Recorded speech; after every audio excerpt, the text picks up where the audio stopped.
Nung isilang ka sa mundong ito, laking tuwa ng magulang mo, at ang kamay nila ang iyong ilaw.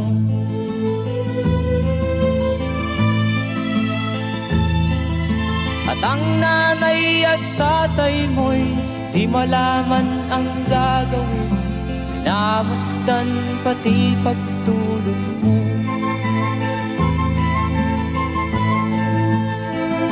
At sa gabi nagpupuyat ang iyong nanay sa pagtimpla ng gatas mo. At sa umaga na may kalong ka ng iyong amang tuwang-tuwa sa'yo.